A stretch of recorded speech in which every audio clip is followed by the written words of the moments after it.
Hey everybody, welcome to BrickVault. Today in front of us we get to check out the very first spaceship that we ever see in Star Wars Episode 1. This is the Consular-class cruiser in micro scale, a LEGO custom design from the builder Fukusaku. As the very first thing ever seen on screen from the long-anticipated return of Star Wars, this ship was given a lot of attention from the LucasArts design team, and it's no coincidence that this ship fits with a similar design language to the CR-90 Tantive 4, which is the first ship you see in the original Episode 4. This too is a Corellian designed ship, and as everything seems to rhyme in the Star Wars universe, it made sense to kick off the prequel trilogy with something both a bit new and also familiar at the same time. This is also known as the Consular-class light cruiser, or simply the Republic cruiser. In its bright red diplomatic color scheme, this ship is fast,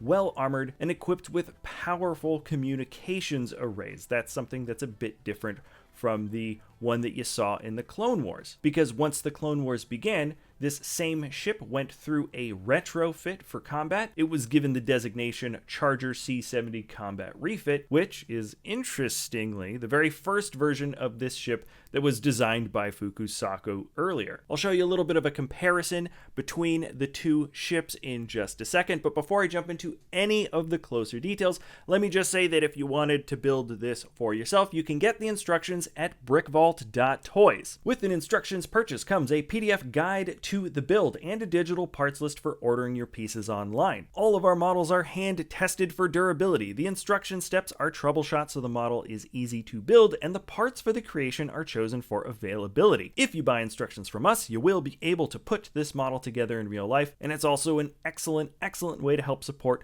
our talented builders that we work with. Fukusaku has created a wide variety of different models, lots of properly scaling micro models, as well as a bunch of other designs, both in a variety of scales and themes. So click that link in the description below if you want to get started with the build, and we're jumping straight into the functions of the model. And something that's really unique about this ship at this size with bottom detailing is that, can you see it here? It's got foldable landing gear, so the feet can actually fold directly into the body, and not only do they match really well with the underside in terms of general detailing, they're extremely solid when you place it on the ground.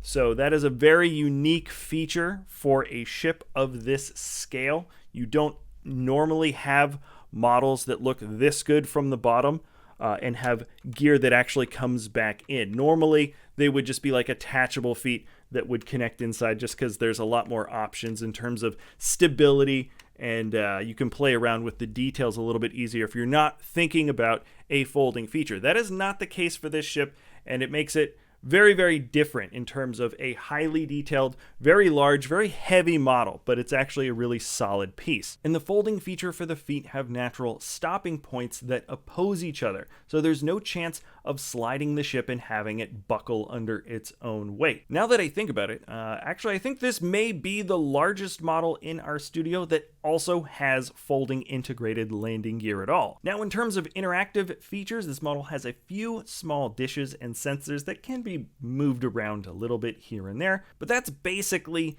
it for interactive stuff. This is through and through a display piece. It's comprised of some excellent proportions, I mean really wonderful shaping throughout the ship. There is a distinct Corellian-like cone shape in the front of the model with some great building techniques on the inside to make that happen. I really enjoy the tapering trapezoid areas in the midsection. They're only a plate thick along the edges, which really isn't an easy effect to pull off and still have it be quite strong. And then one of the biggest differences that I almost forgot to point out here for this Consular cruiser and the combat refit build is how the engines are connected in the rear. We've got these three big engines in the back with some great smooth shaping, and while you can see the C-70 combat refit has this solid connection between each of the big cylinders, the Consular has this area completely hollowed out. The redesign from Fukusaku required a bit of internal structural reworking in order to maintain a sturdy and rigid foundation foundation to keep those heavy engines connected,